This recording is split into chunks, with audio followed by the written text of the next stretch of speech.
Frank, should we talk some space? Sure, let's get spaced out here. Ah, I see what you did there. So we'll move on over to our next topic tonight, which was going to be the launch of NASA SpaceX Crew 10 to the International Space Station. It has been postponed due to a hydraulic issue, which, if I understood correctly, was on the actual facility launch pad 39A there at Kennedy Space Center. Some of the SpaceX technology that would release the rocket and launch it up to space. So the vehicle itself, as far as we understand, is in good shape. And there are a couple things I wanted to briefly talk about on the pod this week when it comes to space. There's been a lot of talk of what to do with the International Space Station when its lifespan runs out at about 2030.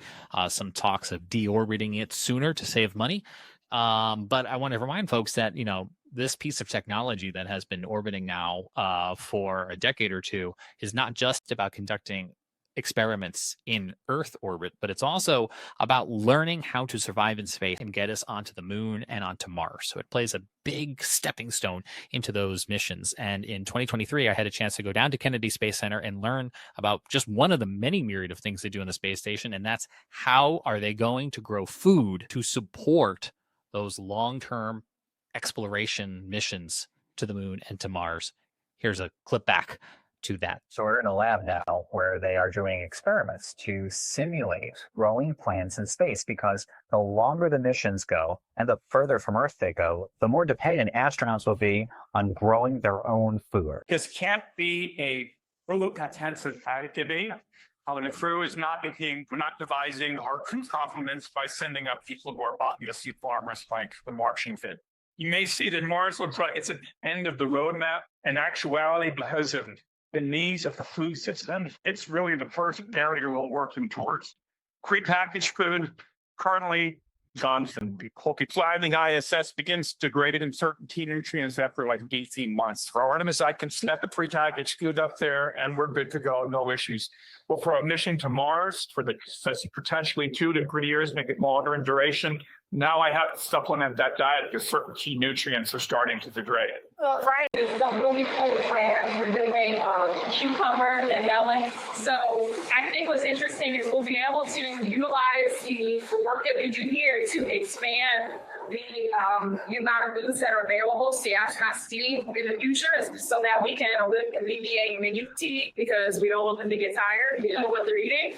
Or engineer plants that have less inedible material, more fruit associated with them. So we're actually using more of the plants than what you would traditionally grow today. One of the plant-based systems we have on ISS is called the Advanced Plant Habitat, or the APH. And the experiments that go on there are called the pH experiments. PH04, as I mentioned last time, we grew peppers in the Advanced Plant Habitat. And then this one is going to be PH07. And what we're using is technology, science carriers, sensors to help us identify what's going on inside the boxes. And then we develop hardware here in our makerspace, like 3D printing, fabrication, rapid prototyping, to make everything work. One of the features of this experiment is something that we haven't done yet, is collecting a sample from the root zone in microgravity. We use this growth media. It's called arsenalite. It's the red clay that you see on baseball fields. And if you open the box in space, it'll float everywhere. So how do you get a root sample back to here? Well, one of our students came up with a drawing that's 3D printed. We're using a thread on the actual lid. This screws in, and then a sample or a pore comes out that holds the sample in it. Once the astronaut pulls it out, they put it into the -80 below freezer, and then we bring it back to Earth and do analysis with it. So it's really cool. I don't know much about the analysis, but I do know about the prototyping and the drawing and the 3D printing. So it's like where all microbiology and engineers and biology come together. This is it. Frank was in our DM there while that was playing out, asking me, is this like The Martian, the book or the movie, depending on your preference? And it absolutely is, because there's no way we can send enough food with the humans as they make their long trek to Mars. So they're trying to find out the best variables to grow food optimally in space. It's really cool when you think about it. And it was one of the many things that day, Frank, that I just had not thought of until they brought this topic. And I didn't realize that was going to be what they would do. And for these longer space trips that they had planned.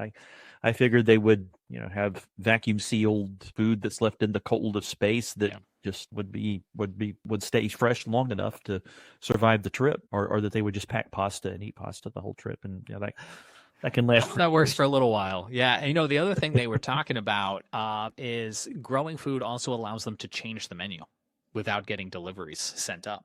Mm-hmm. So they can, they bring seeds. Okay, we can grow some carrots. Now we can grow some peas. Now we can grow some potatoes. So you're not eating the same thing day after day. So it's not only about nutrition, but it's also about like human mental health and just, no one likes to eat the same thing over and over and over and over again. And so a little variety. And with fresh ingredients, then I guess they have to send an astronaut chef out into space to make these gourmet meals for them. I was listening to NASA's coverage today of the launch before it got scrubbed, and they were talking about kind of the meals they eat here on Earth and the meals they eat at the International Space Station. But yeah, I found it really interesting because they were, again, emphasizing it's an international space station, right? So we fly with the Russians, we fly with the Japanese. And so they were actually talking about, if I recall the conversation correctly, some Japanese food ingredients that are already up there because they'll have 1 or 2 Japanese astronauts in this rotation, and how they're going to make a meal. Because it's important to note that when this crew goes up, when Crew 10 goes up, there's 4 people that will launch with SpaceX Crew 10. And they're going to go up to the space station where we already have Crew 9. They're going to be there together for 7 to 10 days before Crew 9 comes back on down. So it'll be a cozy little space there for a little while. But they'll have a little kind of like feast, if you will, during their handoff ceremony. And yes, it is Crew 9 that will bring home the 2 quote unquote stranded astronauts who had went to space last June as part of the Boeing Starliner tests. And then, as you may recall from last June, they decided not to fly Starliner home because of concerns. So then they left Sonny and Butch up at the space station, made them a part of the Crew 9 rotation, and now that Crew 9 is ending, they will fly home. So once Crew 10 gets there, once they have a couple days to kind of hand off notes and everyone gets acclimated, then we will be welcoming back Crew 9. An unusual situation for sure, and one that will bring an end to that months-long saga of will they, won't they be coming home anytime soon. Yes, and I bet they will be glad to be home when they get home after being in space for a really long time. Still not the longest tenure at the space station, if my memory serves. I think that goes to Scott Kelly, right?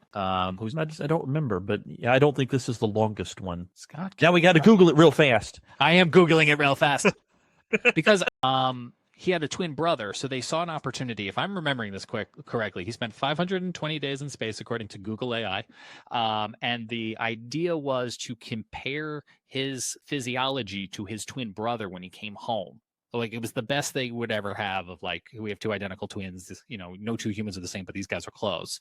And they examined them before he went up to space. And then when Scott Kelly came back from space, they compared him to himself, but also compared to his brother to see how your body changes from longest time in space. Yes, he holds the record for longest single mission, 340 days on the International Space Station, a record for any American, nearly a year. Because, it does stuff to your bones and, lack of gravity, man. Bones get less dense and right. Yeah, not fun. So anyway, we'll look for this Crew 10 launch to the west until after the launch. Be really. Oh, we should mention, and this isn't on our rundown, which is a thing our new director Vicky's going to learn about me. Is that I just get harebrained thoughts from left field. Last week we talked about one of the 2 private companies trying to get to the moon with their lunar lander. We had Intuitive Machines, who was still set to land during the show. They were on the eve of landing. They're making it a habit of landing sideways. So Intuitive Machines mission will not be completed. We do a Fireflies mission that is successful and ongoing. And we also have a lunar eclipse that happens and peaks at approximately 3 a.m. on Friday. So if for some reason you're up and about at 3 a.m. on Friday, you can go enjoy the full red moon, worm moon lunar eclipse, something like that. It'll be red. Right. It's worm moon because it's March, but it's happening at 3 o'clock in the morning. Enjoy. I'm just going to sleep through it. Same. That's my plan.